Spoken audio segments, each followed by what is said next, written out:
નમસ્કાર મિત્રો, વોટ ગુજરાતી સમાચાર યુટ્યુબ ચેનલમાં આપનું હાર્દિક સ્વાગત છે. મિત્રો દેશ અને દુનિયાભરના તમામ તાજા સમાચાર સૌથી પહેલા જોવા માટે અત્યારે જ સબસ્ક્રાઇબ કરી લેજો. મિત્રો હાલના ખૂબ જ મોટા દુઃખદ સમાચાર સામે આવે છે. જી હા, આપણે જણાવીએ કે અત્યારમાં ખૂબ જ મોટા દુઃખદ સમાચાર સામે આવી રહ્યા છે. મિત્રો વાત કરીએ તો અત્યારમાં આતંકવાદી તકલીફ છે તેવા સમાચાર સામે આવી રહ્યા છે. મિત્રો લદ્દાખમાં પ્રેક્ટિસ દરમિયાન પૂર આવતા આર્મીના ટેન્ક ડૂબી જતા 5 જવાનોનું મોત.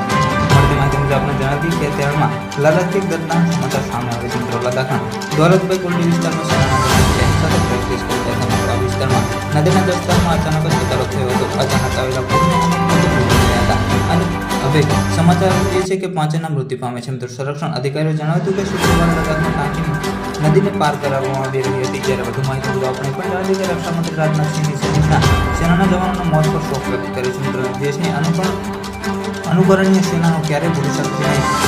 ટ્વિટર પર લખ્યું હતું લદ્દાખની નદી પાર કરતી વખતે દુર્ભાગ્યપૂર્ણ અકસ્માત ભારતીય સેનાના 5 બહાદુર સૈનિકો ખૂબ જ દુઃખી છું. મિત્રો દેશ માટે આપણા બહાદુર સૈનિકોનો અનુકરણીય સેવાના કારણે ક્યારે ભૂલી શકીએ નહીં. સૌગ્રસ્ત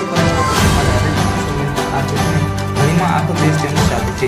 વધુ માહિતી મુજબ આપણે પણ જણાવી કે સમાચાર શુક્રવારે મોડી રાતે લદ્દાખના ન્યા યુસુલ વિસ્તારમાં વાસ્તવિક નિયંત્રણ રેખા નજીક T-72 ટેન્કમાં સવાર નદી પાર કરતી વખતે સેનાના 5 જવાનો તણાઈ ગયા હતા.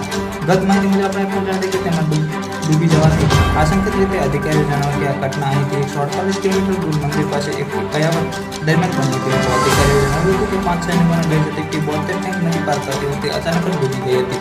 બચાવ કામગીરી શરૂ કરી દેવામાં ઘટના અંગે હજુ વિસ્તૃત માહિતી મળી નથી. વધુ માહિતી મુજબ આપણે પણ જણાવી કે તમે જણાવી કે ગયા વર્ષે પણ લદ્દાખમાં એક દુઃખદ અકસ્માત થયો હતો. જેમાં સેનાનું એક વાહન 60 ફૂટ ઊંડી ખાડીમાં પડી જતું હતું. અકસ્માતમાં 9 જવાનો શહીદ થઈ ગયા હતા.